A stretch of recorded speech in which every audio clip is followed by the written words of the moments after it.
All right, hello everyone. Hole number 8 here of the Summer Major. And what I would recommend for you guys, if you have Sniper unlocked, that's pretty much the extent of what you're going to need because I'm not going to use much spin, is you'll just have to have it unlocked. So what I recommend is definitely the Sniper for this one. Otherwise, if you have to go with Viper, you can see a little comparison here. You're going to have a little bit more power we're not going to need. We have less top spin. We're really not going to need less backspin. We're not going to need curl. We're not going to do. The only thing that we're really missing is that ball guide. So having that extra ball guide is why you'll play Sniper. And additionally to that, my ring adjustment will be 1 per ring. Yours will be 1.9 per ring.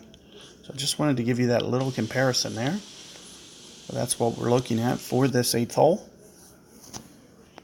And the method that I go about doing it is going to be very, very little spin.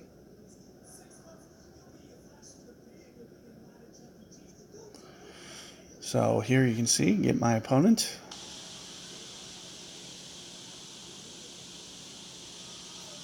And looks like my opponent will go first. Ooh, tailwind. Interesting.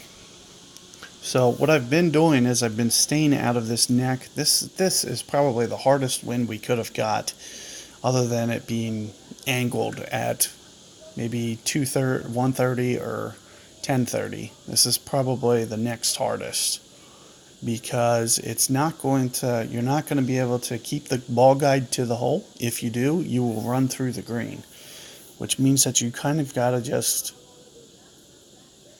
wing how much wind to play. Ooh, that was very nice to get that to stop before it goes into the rough there. So let's take a look. What you'll see me do is not a driver. You'll see me play the beginning of this fairway, and I'll usually do it with about no spin, let it run out. However, we're going to need to actually do some spin, which is going to be very little. We're going to need about half a bar or so. And you can see kind of where I'm aiming, just kind of aiming off towards the left a little bit. Additionally to that, I'll play very close to 1 per ring and go, 7.5 rings here.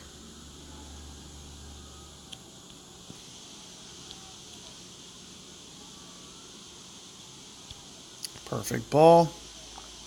Here it comes, shooting up through. And as you can see kind of what we have going, it's going right at the pin. But, that's the one thing that I was mentioning that's going to be the unknown tough variable, is that you might end up stopping it because you have to keep the ball guide short, okay? You don't have a choice. If you try to keep it towards the hole, you're going to run through when you have the tailwind effect. So you can see that I'm kind of tweaking my spin, and I'm going to have to do it basically on my own. So it's going to be kind of a guesstimate as to what you need to do in order to pull this shot off for this hole. So you do got to be a little careful. But all in all, you can see that if you follow that procedure, use very little spin, very little wind resistant ball either. We had a very, very high wind. That's almost as high as it could be for us. It could be, a half mile per hour more, and that's about it. So we had a very extreme case there. So keep in mind, if your wind is smaller, if you increase the wind resistant ball, you're just going to make the shot that much easier for yourself, and you'll have to use less backspin. You could, let's say, for example, you use a wind 5 ball that you got from the Oceania tournament. You probably won't even need backspin, or maybe just a fractionalist, like, 1/6 of a bar, like very, very little. And, you could get much more aggressive with that approach because it won't have but 3 or 4 miles per hour of wind effect, which will mean a lesser ring adjustment, and you won't have to keep the ball guide as short. So do keep in mind all those factors.